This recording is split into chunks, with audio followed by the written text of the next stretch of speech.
다시 말씀드리면 중요한 것은 세부적인 사항이 아니라 이 사건이 앞으로 어떻게 진행될 것인지, 그리고 우리가 이 사건으로 얻어야 될 교훈은 무엇인지, 뭐 이런 것들이 사실은 더더욱 중요한 것이고, 이 사건을 비추어서 우리가 미리 짐작해 볼 수 있는 큰 그림들이 뭐가 있을까, 이제 그런 것들을 오늘은 한번 이야기를 한번 해보려고 합니다. 이런 사고가 벌어졌을 때 우리가 가장 먼저 생각해야 될 것은 무엇입니까? 재발 방지입니다. 재발 방지. 항상 무슨 사고가 벌어지고, 어떤 사건이 벌어졌을 때 우리가 신경 쓰는 것은 첫 번째, 재발 방지. 두 번째, 책임자 처벌입니다. 자, 책임자 처벌은 북쪽에서 해야 될 일이에요. 우리가 처벌할 수 없습니다. 북의 군인이기 때문에 우리가 걔를 갖다가 뭐 암살을 하거나 저격을 해버릴 수는 없어요. 북에서 해야 되는 거예요. 북한의 몫입니다. 하지만 재발 방지에 대해서는 우리도 뭔가를 할 수 있어요. 그리고 그 재발 방지라는 건 무엇이냐면은 당연히 이번 사건을 통해서 지금 현재 그 정치인들이라든지 그 대한민국에 책임 있는 사람들, 그리고 책임 있는 언론들이 해야 될 이야기는, 이런 일이 재발되지 않기 위해서는 북한을 조지거나 북한의 무슨 뭐 그 함정을 격파해 버리거나, 아니면 갈등을 더 조장을 해가지고 더 어떤 분란을 더 일으키거나 그런 것이 아니죠. 당연히 한반도의 평화 정착이야말로 다시는 이런 일이 발생하지 않게끔 조치할 수 있는 가장 최선의 길인 것은 누구나 다 알고 있어요. 하지만 그것에 대해서 이야기하는 사람은 아무도 없습니다. 사실 이런 일이 벌어졌을 때 왜 이런 일이 벌어지게 되었는지 원인에 대한 분석, 그리고 다시 이런 일이 벌어지지 않게 하기 위해서는 궁극적으로 뭘 해야 되는지에 대한 향후 계획이 나와주는 게 사실은 맞습니다. 앞으로는 아마 나올 거라고 생각이 들어요. 일단은 원인의 분석이라고 한다면은 가장 첫 번째 제일 중요한 것은 지금 현재 일단 뭐 잠깐 구글 어스를 보면서 제가 일단 그 동네 생긴 거를, 자 이제 구글 어스를 통해서 한번 보겠습니다. 그쪽의 상황을.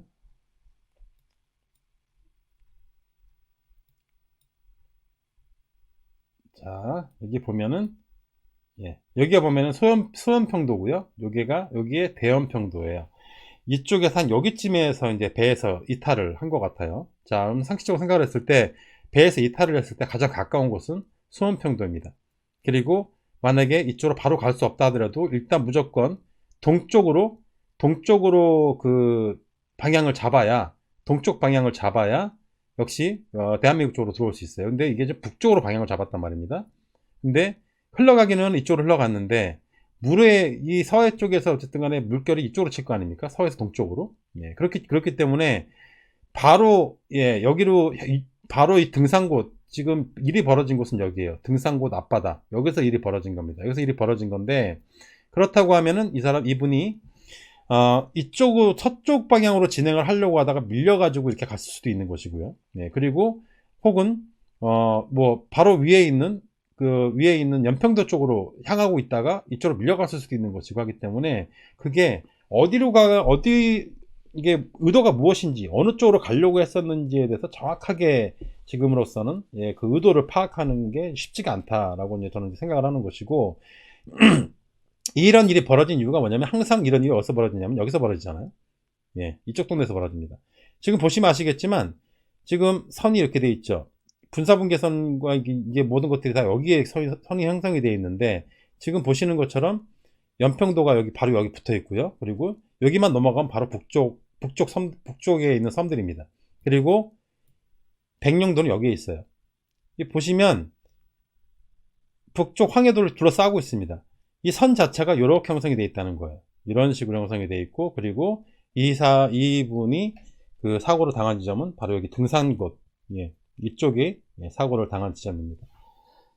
이 사건이 일어난 이유는 어쩌니 저쩌니 해도 이쪽 해당 지역에 조성되어 있는 군사적 긴장감이에요. 가장 중요한 이유는 그겁니다. 이쪽에서 뭐 천안함 사건도 발생을 했고요. 연평도 포격 사건도 여기서 발생을 했고요.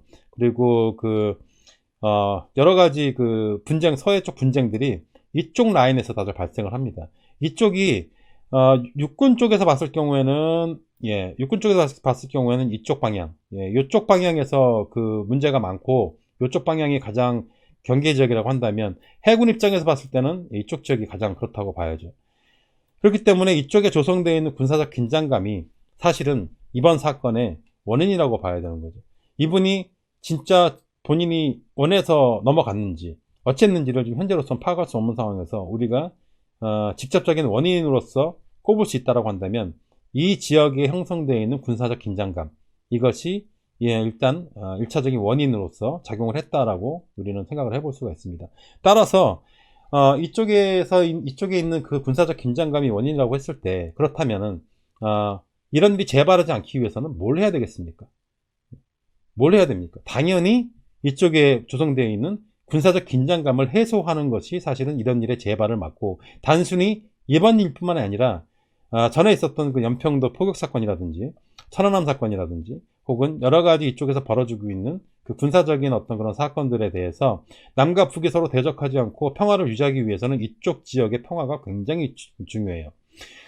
어쨌든지 간에 현재 서로 다른 정치 체계와 그리고 군사적 이제 그 대립 관계를 가지고 있는 상황에서 모든 어떤 그런 군사 긴장을 다 해소할 수는 없습니다. 하지만 굉장히 첨예하고 그리고 일촉즉발의 어떤 그런 위기적인 어떤 상황을 가지고 있으면서 까딱 잘못하면 지금처럼 한 지휘관의 한 병사의 순간적인 어떤 판단 잘못이라든지 순간적인 어떤 그 결정에 의해서 그것이 도화선이 되어서 커다란 어떤 그런 피해로 이어질 수 있는 충분한 소지를 가지고 있는 지역이 바로 이 지역이에요. 그래서 이 지역에 대한 제가 오늘 하려고 하는 이야기는 이 지역에서 벌어지고 계속해서 반복돼서 벌어지고 있는 이런 어떤 그런 불행한 일들에 대해서 그 원인을 원천 봉쇄하고 재발을 방지하기 위해서 그럼 뭘 해야 되느냐에 대해서 차라리 그런 이야기를 하는 게 훨씬 더 건설적이고, 그리고 이번 사건을 바라보는 시각이 그런 쪽으로 가야 되는 것이 아니냐는 생각이 들어서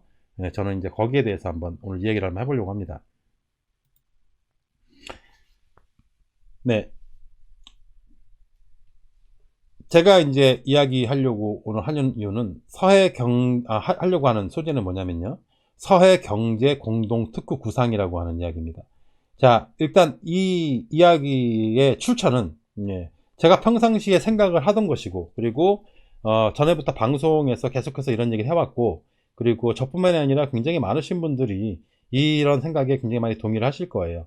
근데 이것들에 대해서 그 학술적으로 정리를 해놓고 그리고 체계적으로 정리를 해놓은 문서를 제가 오늘 이제 하나를 발견을 했어요. 이것저것 보다가 이 문서는 경기연구원이라고 하는 곳의 보고서를 기반으로 지금 오늘 PPT를 만들었어요. 경기연구원은 그 경기도와 그리고 각 지자체들, 경기도 안에 있는 각 지자체들, 그리고 그 경기도 안에 있는 기업체들이 돈을 모아서 만든 연구기관입니다. 경기연구원이라고 한다면 일단 이곳은 경기도의 정책과 그리고 단순히 경기도 정책뿐만이 아니라 대한민국 전반의 모든 현안들을 다루는 그런 연구들을 하는 곳이고요. 보고서를 계속해서 만들어내고요. 그리고 지금 그 이재명 지사가 하고 있는 굉장히 많은 어떤 그런 시민적 그런 정책들의 기반이 되는 뭐라고 해야 되나요? 아이디어 뱅크, 싱크탱크라고 생각을 하시면 되겠습니다. 이재명 지사의 생각과 굉장히 많이 맥이 닿아 있고, 이재명 지사가 펼치고 있는 정책에 어떤 기반을 만들고 있는 그런 곳이라고 생각을 하시면 그러면 되겠습니다.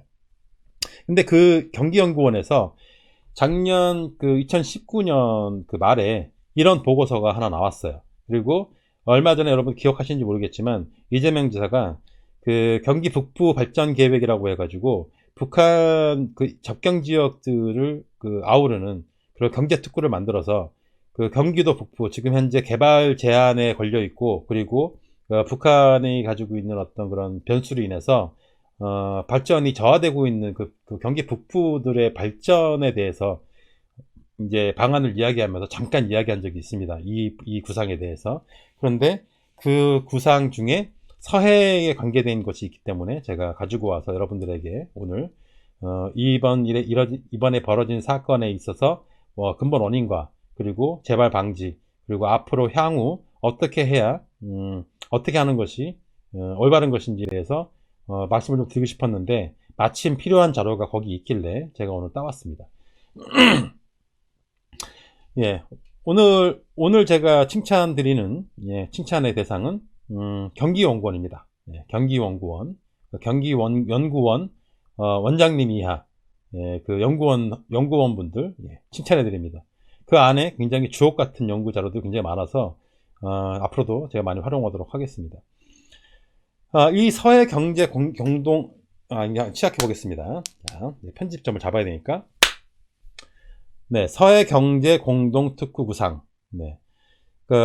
이 구상은 무엇에 기반을 두고 있냐면, 2018년도에 있었던 9월 평양 공동선언을 기반으로 두고 있습니다. 문재인 대통령과 그리고 김정은 북한 위원장의, 네, 국무위원장이죠. 네, 국무위원장의 공동 성명이죠. 공동 선언. 예, 거기에 기반을 두고 있어요. 거기에 뭐라고 써 있었냐면, 남과 북은 상호 호혜와 공리 공영의 바탕 위에서 교류와 협력을 더욱 증대시키고 남북 경제를 균형적으로 발전시키기 위한 실질적인 대책들을 강구해 나가기로 하였다. 1. 남과 북은 금년 내 동서해선 철도 및 도로 연결을 위한 착공식을 갖기로 하였다. 자, 저것은 현재 진행이 안 되고 있습니다. 여러분들이 아시는 것처럼 갑자기 긴장이 조성이 되면서 현재 지금 약간 스톱되어 있는 상태예요. 넘버 2. 남과 북은 조건이 마련되는 데에 따라 개성공단과 금강산 관광사업을 우선 정상화하고 서해 경제 공동특구 및 동해 관광 공동특구를 조성하는 문제를 협의해 나가기로 하였다 해서, 여기에 보시면 2번에 서해 경제 공동특구라는 단어가 나옵니다. 네.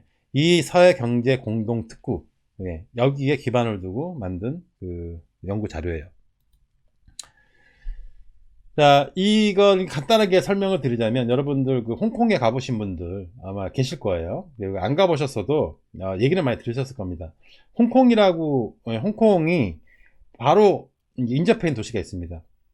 홍콩 바로 위에 심천이라고 있어요. 션전이라고 부르는데, 중국말로 광동성에 속해 있죠. 전에는 홍콩이 영국의 영토이면서 영국이 조차를 해버렸기 때문에 국경으로 구워져 가지고 심천과 홍콩은 서로 분리되어 있었습니다. 하지만 중국으로 반환이 되면서 중국과 홍콩과 심천 간에 지하철이 연결이 되고요. 그리고 버스 노선과 도로가 연결이 되면서 홍콩과 심천이 거의 한 도시처럼 움직이는 그런 일이 발생을 했어요. 그래서 초기에는 어떤 일이 있었냐면, 2000년대 초에는 심천은 똑같은 걸 해도 문화가 똑같으니까 홍콩에서 똑같은 어떤 서비스를 받을 때 금액보다 5분의 1 혹은 심지어 10분의 1의 가격으로 심천에서 똑같은 서비스를 누릴 수가 있었고, 똑같은 상품을 구매할 수가 있었어요. 그래서 홍콩과 심천이 서로 유기적으로 서로 결합을 하면서 굉장히 많은 사람들이 홍콩 관광을 위해서만 들어가는 것이 아니라 필수 코스로 홍콩으로 들어가서 심천 관광을 하고, 나와 심천에서 소비 활동을 하고 경제 활동을 한 이후에 다시 홍콩으로 나와서, 예, 이제 자기 나라로 돌아간다든지, 예, 그런 일이 많이 있었어요. 그리고 똑같이 심천으로 들어가서 나중에 2000년대 후반에서는 심천으로 들어가서 거꾸로 홍콩으로 나왔다가 돌아다니다가 다시 심천으로 들어가고 다시 귀국을 한다든지, 이 두 개의 도시가 분리되어 있던 도시가 하나의 어떤 경제와 관광 상품을 하나 묶이면서 홍콩과 심천이 같이 동반 발전하는 그런 일이 있었습니다. 물론 그로 인해서 이제 부작용도 있었어요. 예, 부작용도 있었는데, 부작용은 뭐 최근에 보고 있는 홍콩과 중국 간의 갈등인데, 그것은 뭐 심천 때문이 아니라 그것은 뭐 홍콩이 반환이 되면서 필연적으로 발생할 수밖에 없는 어떤 그런 일이기 때문에 뭐 그거는 이제 과외로 치겠습니다.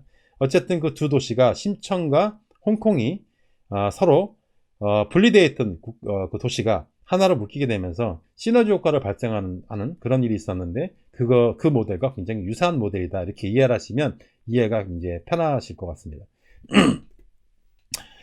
이 입지 특성이나 입지 특성이나 남북 경제 건설이라는 시대적 요구에서 개성공단이나 통일 경제 특구보다 진화된 남북 경제 협력 모델이어야 한다. 그러니까 국지적인 개성공단이라고 하는 일종의 북한 내 섬과 같은 위치의 공단에서 머무르는 것이 아니라, 이것이 좀 더 진화된 남북 간의 경제협력 모델을 제시를 하는 겁니다. 크게 나누면 김포 개풍축, 김포와 개풍을 연결을 하는 그쪽 라인을 관광 레저 중심, 관광과 레저, 그 서비스업 쪽으로 묶겠다. 그 중국, 홍콩과 심천이 서로 관광으로 서로 묶여 있듯이 그런 식으로 관광 레저 중심으로 묶겠다. 그리고 파주와 개성축은 그 제조업과 서비스업, 그 스마트 시티 중심의 어떤 큰 그 스마트 시티, 퓨처 시티를 만드는 그런 구상으로 연결을 하겠다. 아무래도 개성에는 개성공단이 있으니까 개성공단과 그리고 파주 쪽에 공단을 형성을 해서 서로 상호 유기적으로 서로 그 시너지 효과를 낼 수 있는 어떤 그런 그 아이디어를 지금 말을 하고 있는 것 같아요. 그리고 강화, 강령, 해주 측, 제가 지금 그 주목하고 있는 게 오늘 말하고자 하는 게 여기거든요. 강화, 강령, 해주 측은 관광, 수산업 등 그 마린 에코시티를 조성, 그 해양 시티를 만들어서 하나의 그 해양 시티로 묶겠다라고 하는 어떤 그런 그 생각을 가지고 있는 거예요. 규모는 장기적으로 굉장히 구체적입니다. 이 계획 자체가. 개성공단 확장 규지 규모인 2천만 평 정도로 구상하며 생산과 소비, 교육, 레저가 연계되는 국경의 복합도시로 육성한다. 즉 한마디로 말해가지고 지금 아까 조금 전에 보여드렸던, 제가 구글어스에서 보여드렸던 이쪽 라인을 이쪽 부분을 하나의 서울 바로 위에 파주부터 해서 여기를 하나로 이렇게 묶겠다는 거예요. 이렇게 하나로 묶어서 커다란 어떤 그런 그 경제 특구로 묶어가지고 미래형 시티를 만들겠다. 복합 레저 뭐 이런 거 다 해가지고 만들겠다. 뭐 그런 얘기를 하는 겁니다. 제가 오늘 그 뒷 배경에다가 뭘 떼어놨잖아요. 사진을. 이게 뭐냐면은 지금 골프장입니다. 이게 뭐냐면은 그 시드니에 리틀베이라고 있어요. 리틀베이. 여기 보시면 여기 지금 바닷가가 여기 있죠? 여기가 리틀베이예요. 여기가 리틀베이라고 부릅니다. 제가 여름이면 저희 아이오를 데리고 자주 가는 곳입니다. 여기가 이렇게 사람이 붐비지도 않고, 그리고 이렇게 좀 물도 좀 낮고 하기 때문에 그 상어라든지 이런 공격이 좀 없을 거라 생각이 들어서 제가 좀 물을 무서워합니다. 그 물 안에 상어도 있을 수 있고요. 고래도 있을 수 있기 때문에 제가 그런 걸 좀 무서워해서 사실은 깊은 물을 되게 싫어하거든요. 근데 여기가 물이 낮아요. 자주 가는데 그렇게 아이를 데리고 갈 때도 있지만 사실은 이 옆에 골프장입니다. 골프장. 옆에가 골프장이에요. 옆에 골프장이어가지고 내가 골프 치러 자주 가요. 골프 치러도 여기에 가서 이제 골프 치면 이제 바다를 바로 볼 수도 있고요. 골프 치러 갔다가 만약에 사람들이 너무 많아가지고 못 칠 것 같으면은 바로 골프채를 던지고 차에서 낚싯대를 꺼내가지고 바로 낚시를 합니다. 골프를 치던 낚시를 하던 저 놀이터 같은 제가 노는 놀이터 같은 데인데 여기가 이거를 지금 왜 가져왔냐면 자 한번 보겠습니다. 여기에 지금 사고가 난 곳이 여기에요. 등산곳이라는 곳입니다. 자세히 보겠습니다. 더 한번 확대해 보겠습니다. 계속 확대해 보겠습니다. 자, 여기 이쪽 부분이 보시면 아시겠지만 이런 데 보이죠? 이런 데 보이지 않습니까? 이렇게 보이죠? 지금 사진상으로는 선명하진 않은데 이게 중간중간에 뭐냐면은 포진지입니다. 포진지. 얘들 북한 애들이 여기다가 해안포를 만들어 놓고 사실은 그 근처를 방어를 하는 그 이쪽 지역에서 조성되어 있는 그 군사적 긴장의 산물이죠.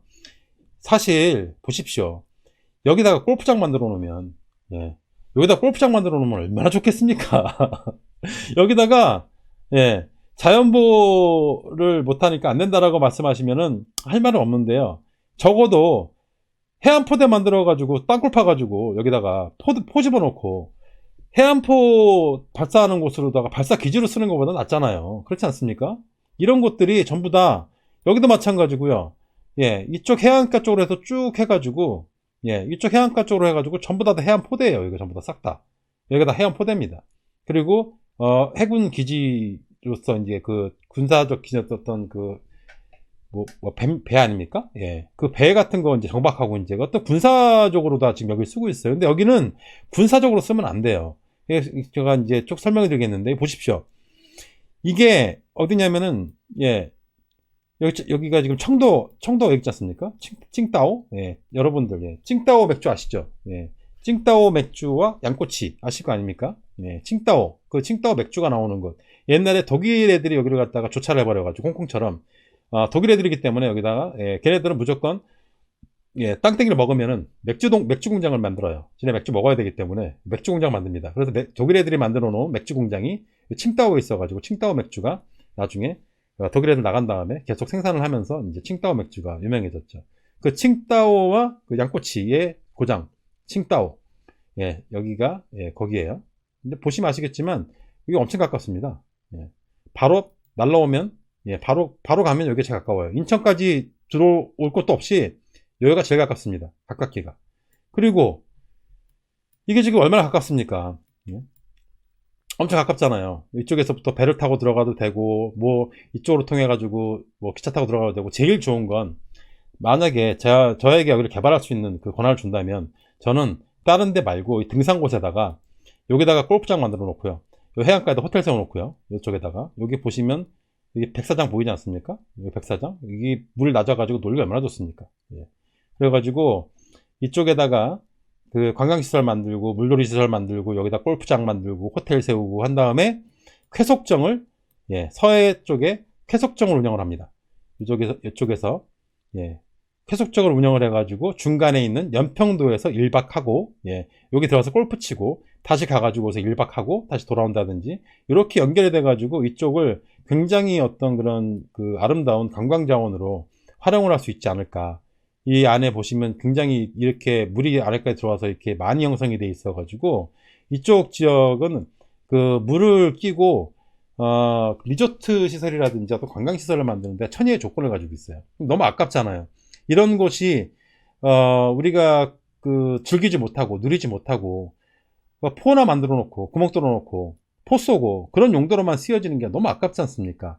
그래서 제가 이것에 대해서 이제 설명을 이제 하려고 하다 보니까, 마침 제가 자주 놀러 가는 곳이 저렇게 좀 비슷하게 생겨가지고, 이런 모습이 지금 보이는, 네, 이런 모습이, 예, 여기 지금 보이죠? 예, 이런 모습이 지금 역시 여기에 있는 등산곳이라든지, 예, 이런 쪽으로 이런 쪽에서 실현이 되면 정말 좋겠다라고 하는 어떤 그런 바람이 있어가지고 제가 이제 그 뒤에다 사진을 띄워 놓은 거예요. 지금 그것처럼 이 강화, 강령, 해주 측, 여기를 관광 수산업 쪽으로 이렇게 하고 싶다라는 어떤 그런 이제 그 얘기가 있는 거고요. 여기를 이제 그 이게 예전에 이제 이름이 나왔고, 이게 서해 평화 협력 특별지대라는 그런 동네예요. 이 동네 이름 자체가, 이름을 명령을 해놨습니다. 이게 14 남북 정상 선언을 통해 남북 정상이 서해 평화 협력 특별지대 설치를 합의하였으나 이후 남북 관계 경색으로 보류 중이고요. 그리고 이 서해 평화협력 특별지대는 공동 어로 수역과 평화 수역 설정, 경제특구 건설과 해주항 활용, 민간 선박의 해주 직항로 통과, 한강 하구 공동 이용 등으로 구성된다. 제가 이제 그 생각을 했던 그런 방향으로 이제 그 이미 이전에 그 서해 평화협력 특별지대라고 해서 구상이 한번 나왔었어요. 여기 보시면 다 써있지 않습니까? 공동 어로 수역. 그래서 군사적 대결하지 말고 공동으로 고기 잡자. 평화 수역. 싸우지 말고 여기 이제 평화 수역으로 만들어가지고 이 안에서는 서로 청교하지 말고 서로 괴롭히지 말고 서로 적대하지 말고 여기 이제 평화롭게 평화 수역으로 우리가 지정을 하자. 그리고 경제 특구를 건설하고 해주 항을 활용을 하고 민간 선방에 해주 직항로 통과.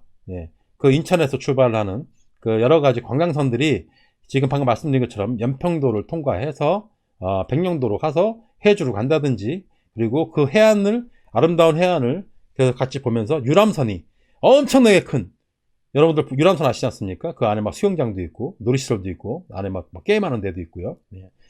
도박하는 데는 있으면 안 되겠군요. 어쨌든 그런 식으로 해서 그게 관광자원으로 충분히 활용이 될 수가 있다는 거죠. 지금 현재는 금강산 관광만이 관광자원으로 지금 운영이 되고 있고 그쪽으로만 이제 배를 타고 들어가고 있는데 단순히 그쪽 동해안 라인뿐만 아니라 서해 라인을 만들게 되면 사실은 그 금강산 관광을 하기 위한 동해 라인보다 훨씬 더 다이내믹하고 그리고 훨씬 더 여러 가지 재미가 있는 어떤 그런 것들이 나오지 않겠느냐라고 하는 그런 구상이에요. 이게 이미 한번 이게 얘기가 된 적이 있었는데 그 이후에 남북 상황이 안 좋아지고 그리고 코로나 사태로 인해 가지고 굉장히 지금 안 좋은 상황이라 현재 스탑되어 있는 상황이지만 저는 계속해서 이것이 진행이 될 거라고 봐요. 계속해서 진행이 되고 앞으로도 계속해서 여기에 대해서 이야기가 나오고 코로나 사태가 진정이 되면 진정이 될수록 그리고 미국과 북미 간의 어떤 평화가 조금이라도 더 정착이 되고 평화에 대한 이야기가 나오면 나올수록 이런 서해 특별협력지구에 대한 이야기가 조금씩 더 진전해 나가지 않겠느냐. 예, 그렇게 생각이 듭니다. 2007년도 14 남북 정상선언에서 이제 이렇게 지금 이야기를 했고 그리고 뭐 여기 쭉 제가 이제 다 설명 안 드리겠는데 PPT를 띄워 놓으면 여러분들이 이렇게 읽으시면 됩니다. 이게 제가 이제 말씀 안 드려도 해주를 한반도 대외 경제특구로 개발하여 이후 해주, 신경제특구, 개성, 기존 경제특구, 인천 경제자율구역을 전략적으로 연결하여 남북한 삼각 공동 경제 자율구역을 조성함. 예, 이렇게 이야기를 하고 있어요. 지금 여기에 대해서 이제 이야기를 하자면 마찬가지로 지도 잘 써먹네요. 해주가 어딨냐면 여기에 있습니다. 여기 해주가 여기입니다. 해주가 여기에요. 여기 얘기하는 거예요. 여기. 그래서 이쪽에서 배가 출발을 해가지고 이렇게 올라가는 걸 얘기하고 있는데 저는 이제 이렇게 올라가는 것도 올라가는 거지만 이쪽에 있는 해안 라인들을 따라가지고 그런 식으로 관광 유람선도 떠다니고 그리고 중간에 관광을 할 수 있는 즐길 수 있는 레저 유락시설이 있다면 단순히 한국에서 뿐만 아니라 바로 여기서 배 타고 와도 돼요. 그리고 또 어딨냐? 여기도 있습니다. 여기 다롄, 대련 여기 있습니다. 대련시, 다롄이라고 하죠. 대련시. 대련에서 배 타고 출발을 해도 되고요. 여기서 배 타고 와도 되고, 여기서 배 타고 와도 되고, 그리고 남한에서 여기서 배 타고 가도 되고, 삼각으로 여기서 배 타고 오고, 여기서 배 타고 오고, 여기서 배 타고 가고, 이런 식으로 해가지고 여기가 사실은 이 동해 라인보다 여기가 더 아기자기하고 더 재밌는 어떤 그런 그림이 좀 나오지 않을까라고 하는 기대를 개인적으로 좀 가지고 있는 거예요. 그리고 거기에 대한 이야기가 여기 지금 나오고 있는 겁니다. 북한의 현재 경제특구와 경제개발구 현황을 잠깐 보자면 지금 뭐 사진이 흐릿해가지고 잘 나오진 않는데요. 그냥 점 찍어 있는 거 보십시오. 지금 이것처럼 경제특구들이 많아요. 낮은 선봉부터 해가지고 쭉 많습니다. 이거 설명을 잠깐 드리자면은 낮은 선봉 지역이 있고요. 신의주 지역이 있고요. 개성 지역이 있고 금강산 지역이 있습니다. 개성과 금강산은 관광특구예요. 금강산 관광특구고 개성은 공업단지이고 이것은 지금 현재 남한과 관계가 되어 있는 것이고요. 신의주에 있는 경제특구는 중국과 관계가 있습니다. 그리고 낮은 선봉 지역은 중국과 러시아 관계가 되어 있고요. 이런 식으로 국경 지역에 이런 식으로 지금 현재 특구들이 지금 설치가 되어 있습니다. 이게 지금 현재 특구 현황이기 때문에 지금 여기 이렇게 설치되어 있는 특구 현황들인데 여기에 덧붙여 가지고 지금 아까 말씀드렸던 보여드렸던 이쪽 지역에 국경 지역을 뿐만 아니라 이쪽 지역에 특구를 형성을 하자. 여기다가 특구 형성을 하자라는 얘기입니다. 여기다 특구 형성을 하자. 지금 현재는 특구가 보시는 것처럼 계속해서 이렇게 해서 쭉 국경을 따라 가지고 지금 현재 특구가 되어 있는데 한 군데 비어 있는 데가 여기인 거예요. 여기가 지금 군사적인 어떤 그런 대립 구도가 굉장히 심각하고 군사적 긴장 관계가 심하기 때문에 여러 가지 뭡니까 무기들도 이쪽에 굉장히 지금 많이 집약이 되어 있고 하기 때문에 여기를 특구로 지정을 해가지고 여기에서 군사적인 긴장을 좀 완화시켜보자. 어떤 그런 구상인 거죠.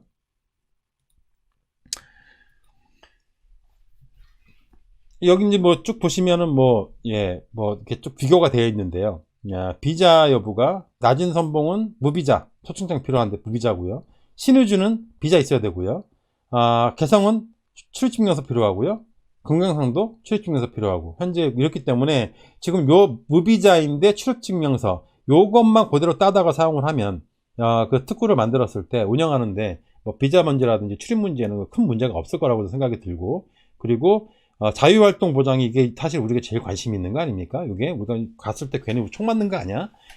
괜히 갔다가 큰일 나는 거 아니야? 생각하시는 분들이 계시는데, 예전에 금강산도 정해진 지역을 벗어나지만 않으면, 즉 한마디로 말해가지고 그 배 타고 지나가면서 배에서 벗어나지만 않으면, 혹은 그 골프장 만들어 놨을 경우에는 그 골프장에서 벗어나지만 않으면, 거기도 뭐 캐디 있을 거 아닙니까? 캐디 말 잘 듣고 캐디가 가라는 데로만 가고, 가지 말라면 가지 말고 하면은 큰일 날 일은 없어요. 그런 식으로 해가지고 이렇게 그 관광 특구가 되었던, 경제 특구가 되었던 어떤 특구가 특구를 형성을 해가지고 그 서해 지역을 한번 우리가 같이 한번 공동 개발해 보자라고 하는 그런 얘기를 하고 있는 겁니다. 단순히 거기가 관광용으로 골프장 만들고 구경 다니고 놀러 다니는 데만 있느냐, 문화적인 역사적인 가치는 없느냐, 그렇게 이제 하실 분들이 많습니다. 근데 사실 여기에 엄청난 것들이 엄청나게 많아요. 과거에 그 역사적으로 평양은 원래부터 예전부터 그 한반도에서 수도로 활용된 경우가 되게 많았고요. 그리고 그 주변에 여러 가지 유적들이 많습니다. 개성 개풍에는 뭐 후릉, 성균관, 병란도, 만월대 뭐 이렇게 쭉 해가지고 이렇게 쭉 뭐 경덕궁터 해가지고 뭐 있고요. 인천 강화 지역에는 지금 강화 외성이라든지 이런 게 다 있고요. 황해도 연안에는 해주에는 석빙고 뭐 이렇게 해가지고 뭐 용당포 유적 뭐 이런 거 뭔지 모르겠습니다. 저도 잘. 근데 장현에는 항림사터, 송호람, 벽성에는 소현사원, 청계당 뭔지 모르겠어요. 우리가 배운 적이 없습니다. 황해도에 어떤 역사적인 어떤 그런 문화 자료가 있는지에 대해서 대한민국 교육에서 한 번도 가르쳐 준 적이 없기 때문에 사실 저도 잘 몰라요. 이게 뭔지를. 근데 한번 가보고 싶지 않습니까? 어차피 이게 우리의 문화유산이고, 우리 선조들의 살았던 어떤 기록이고, 그렇기 때문에 남한에 있는 뭐 여러 가지 문화유산들 우리가 다 봤잖아요. 많이 봤는데, 이거 신기하지 않습니까? 가보고 싶지 않습니까? 북쪽에는 어떻게 되어 있는지, 어떻게 보존이 되어 있고, 그리고 그곳에는 어떤 문화유적이 있는지, 그런 것들까지 같이 연계를 시키면 그 관광과 레저에 연결을 해가지고 문화 역사 유적 탐방이라든지 굉장히 뭐 컨텐츠는 많다, 뭐 이렇게 생각이 듭니다. 그리고 이제 여기서 이제 제가 한번 본다면은 지금 요게 잘 안 보이는데 화면을 한번 조절을 해 보겠습니다.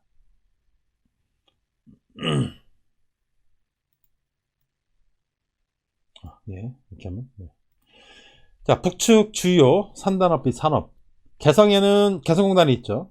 개성공단이 있기 때문에 방직이라든지 편직, 피복공업 뭐 이런 것들이 당연히 있는데, 그 주변에 개성인삼, 인삼가공공업, 그리고 건재, 농산업, 채소, 축산업, 과수업, 잠업 해가지고 이런 식으로 산업이 형성이 되어 있고요. 개풍은 회석광산, 석회석 광산, 그리고 개풍 촛물공장, 촛물이 뭐 모르겠습니다. 10초로 말하는 건지 뭔지 모르겠는데 뭐 있나 봐요. 그리고 시멘트 연합 기업소, 개풍 규석광산. 이 개풍 쪽에는 아무래도 시멘트라든지 건설에 관계된 건설 자재를 생산할 수 있는 뭐 광산도 있고, 그 가공할 수 있는 뭐 그런 게 뭐 있나 봐요.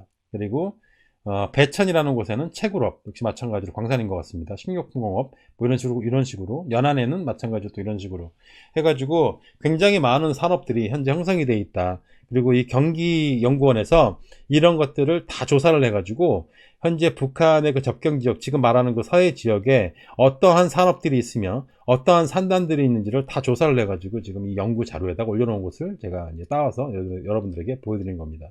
북한이라고 해가지고 아무것도 안 하고 있거나 농사 져가지고 땅만 파먹고 있는 게 아니라, 거기도 분명히 사람이 사는 곳이고 제조업이 발달을 하고 있고, 그리고 그 제조업이 남한의 자본과 기술력이 결합을 하고 북한의 풍부한 어떤 그런 노동력과 그리고 지하 자원들이 결합을 한다면 여러분들이 생각하시는 것처럼 엄청난 시너지 효과를 낼 것이라고 하는 것은 누구든지 다 예상할 수 있는 것이에요. 하지만 지금 현재 불행하게도 서로에게 총불을 겨누고 있고 서로 긴장되어 있는 상태에서 까딱 잘못하면 지금 최근에 있었던 그 일처럼 인명이 희생이 되고, 의도하지도 않았는데 단순히 브이무를 타고 그 땅을 밟으려 갔던 사람이 그 이유가 뭔지는 모르겠으나 생명을 앗아가는 그런 참사가 벌어지지는 않을 거 아닙니까? 거기에 만약 평화가 정착이 돼 있다면. 하기 때문에 지금 상황에서 해야 될 것은 서로에 대한 비난이라든지 누가 원인을 제공했느냐, 뭐 어쩌고저쩌고, 뭐 그런 지엽적인 그런 말초신경을 자극하는 이야기에 좌지우지 되는 것보다는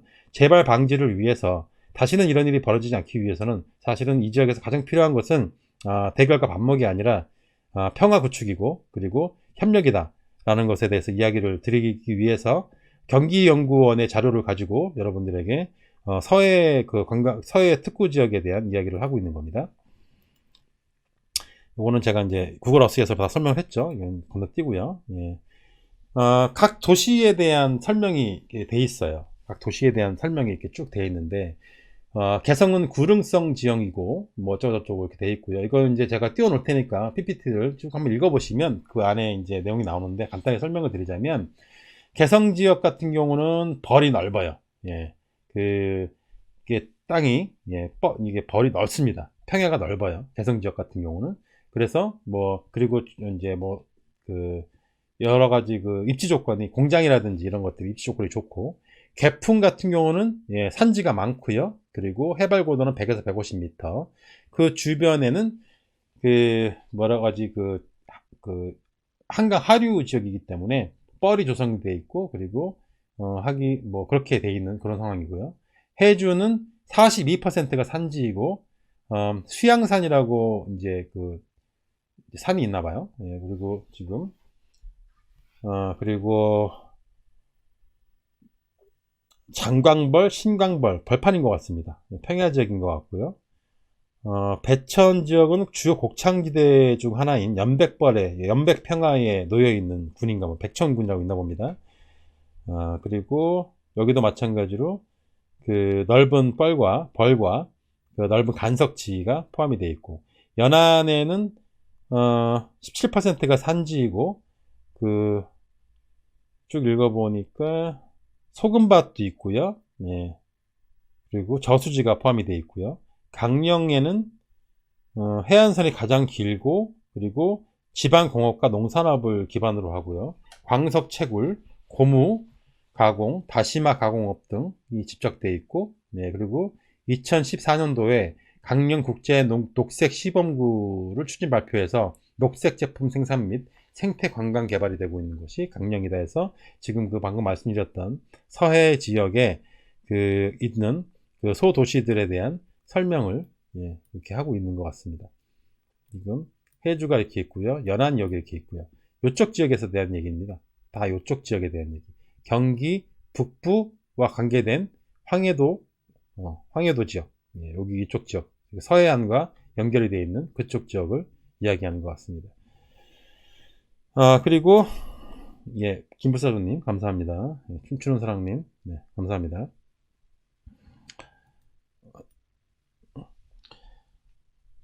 제가 요거 하나 보여드릴까요? 제가 이게 보고서예요. 이게 경기 연구원이라는 곳의 보고서인데, 한반도 경제권의 중핵 서해 경제 공동특구 구상이라고 하는 연구 자료입니다. 이게 지금 경기연구원, 경기연구원 써있잖아요. GRI라고 경기연구원인데 여기서 나온 자료거든요. 그리고 작성은 이정훈 이게 지금 경기 북부 지역에 관계된 거기 때문에 경기 북부 지역 연구관들이 소속된 연구관들이 연구한 것 같아요. 이정훈 북부연구센터장, 그리고 김동성 균형발전본부장, 김채만 북부연구센터 선임연구위원, 정성희 북부연구센터 연구원, 조진현 연구원, 한아름 연구원, 이렇게 해가지고 이분들이 작성한 연구 자료를 기반으로 말씀을 드리고 있습니다. 통일경제특구라고 해가지고 개성공단이 관계되어 있는 전체 특구를 말하는 것이고요. 개성공단과의 차이점 이렇게 쭉 써 있는데, 한마디로 말해가지고 이게 많이 써 있긴 하는데, 개성공단 같은 경우는 하나의 공단이 개별적으로 거기서 북한의 인력을 이용을 해서 남한의 기술과 자본이 투여가 되고 북의 인력이 포함이 되면서 독립적인 섬과 같은 그런 역할을 하는 그런 개성공단으로서의 역할을 하고 있는 것이고요. 그렇기 때문에 거기를 막아버리고 나니까 아무것도 할 수가 없는 거예요. 근데 개성공단과의 차이점은 단순히 하나의 공단으로서 생산 어떤 거점으로서만 사용이 되는 것이 아니라 전체적인 그 북한과 북한 쪽의 그 해당 지역과 남한의 북쪽의 그 경기도 북쪽의 해당 지역이 서로 경제적 공동체로 같이 묶이는, 함께 경제 공동체로 묶이는, 다시는 그 누구도 해제할 수 없고 한번 만들어 놓으면은 서로에게 보완작용을 하고 의존을 하면서 서로 이렇게 연결되어 있는 경제 공동체를 만드는 그런 작업이기 때문에 훨씬 더 큰 개념이고, 한번 시작이 되면 그게 중단시키기가 쉽지가 않은 어떤 그런 영속성을 가지고 있는 그런 어떤 작업이 아닌가 그렇게 생각이 듭니다. 송영환님 감사합니다.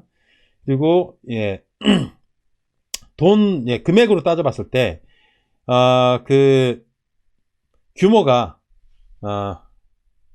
개성공단 생산액의 120배 정도를 상회한다. 굉장히 큰 어떤 규모의 프로젝트다. 이렇게 말씀드릴 수가 있습니다. 여기 그 다음에 또 나온 얘기가 뭐 보면은 뭐 남북 한 번에 말해가지고 남북 경제통합의 섬도 모델이라는 거예요. 이거 뭐 쭉 이어지는 어떤 그런 얘기가 요거 좀 중요하겠네요. 예. 이게 DMZ구 한강입니다. 이게 이렇게 가르고 있어요. 위쪽은 지금 북이라고 보면 되고요. 남쪽은 서울, 경기, 인천 지역이라고 보면 돼요. 자, 그러면 그 해주 강령 연안 남포 라인으로 봤을 때는 생산과 소비, 관광, 물류, 수산업, 해양 생태산업, 그리고 주거, 그리고 도로와 세관으로 이렇게 연결이 되어 있는 강화 김포는 사업, 서비스, 물류, 금융, 관리, 그리고 도소매. 예, 이게 지금 강화 김포와 남포 라인이고요. 개풍 라인을 이렇게 봤을 경우에는 역시 마찬가지로 관광, 레저, 주거이고 도로와 세관을 통해서 남쪽의 김포, 강서, 고양과 연결이 되고, 그리고 개성 라인은 파주, 고양과 역시 마찬가지로 도로와 세관을 통해서 연결이 되는, 이런 식으로 그림을 이렇게 그려가지고 어떤 식으로 그 어떤 라인이 서로 연결이 되며 서로 그 경제적인 공동체로서 성장을 할 수 있는지에 대해서 그림으로 설명이 되어 있는 거예요. 그리고 이것이 이루어지기 위해서는 지금 이 계획이 뭐냐면, 이쪽 경기 북부와 이 황해도 서쪽을 아우르는, 이쪽을 전체를 다 한꺼번에 아우르는 메가시티에 대해서 얘기를 하고 있는 겁니다. 메가 리전이라고 이제 표현을 했는데, 한반도 메가 리전. 이 지역이 한반도의 중심축으로서 향후 대한민국과 그리고 한반도 전체의 명운을 달리할 수 있는 어떤 중심 지역으로서 여기를 집중 개발을 하고 집중 투자를 함으로써 이쪽을 한반도 중심, 그리고 세계 중심으로 만들자라고 하는 그런 계획입니다. 그리고 이쪽에 설명이 이게 이어지려면 여기 가서 도로 깔아야 됩니다. 그래서 그 도로 까는 것들에 대해서, 그 도로가 어떻게 연결이 돼야 되는지 뭐 그런 것들에 대해서 설명이 되어 있는 그런 겁니다. 일단 제가 굉장히 빠르게 일단은 설명을 했는데, 전체적인 그림은 제가 이제 이거 설명을 드린 이유가 세부적인 어떤 그런 그 라인에 대해서 설명을 드리고자 하는 것이 아니라, 세부적인 어떤 그런 내용들은 앞으로도 계속해서 연구가 이어져야 하고, 그 실무진들 간의 그 얘기가 계속 오고 가야 하는 것이고요. 그리고 통일부부터 시작해서 정부의 중앙부처들이 참여를 해서 이 계획에 보완을 하고, 그리고 고칠 건 고치고, 수정할 건 수정하고, 북측도 역시 참여를 하고 해가지고 나중에 하나씩 이제 이루어져 나가면 된다고 저는 생각이 들고, 이것에 대해서 말씀을 드리는 이유는 다시 말씀드리지만 다른 게 있는 것이 아니라, 그런 어떤 그 서해 쪽에 몰려있는 군사적 긴장으로 인해서 발생한 불상사이기 때문에 다시는 이런 일이 발생시키지 않게 하기 위해서는 다른 어떤 조치들보다도 가장 선제적으로 우리가 신경을 써야 할 것은 이 지역의 평화를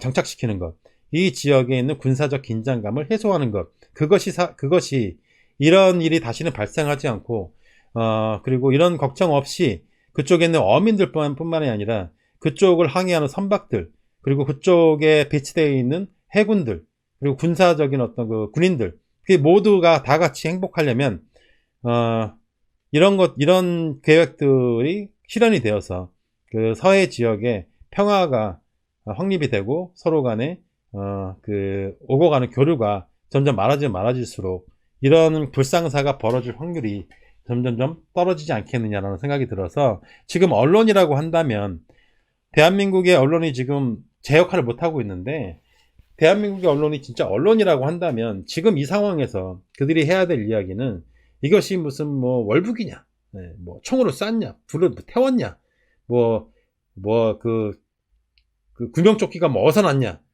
그 타고 갔다고 하는 뭡니까? 부양물이 도대체 뭐냐? 뭐 이런 것들에 집중할 것이 아니라 왜 이런 일이 벌어졌으며 그리고 앞으로 이런 일이 다시는 벌어지지 않기 위해서 무엇을 해야 되는지에 그쪽에 신경을 쓰고 그쪽에 대해서 기사를 만들어내는 것이 그게 전체 대한민국을 위해 하는 일이고 그것이 진짜 사람들이 알고 싶어 하는 것이고 그리고 그게 진짜 언론의 역할이 아닌가 그 생각이 듭니다.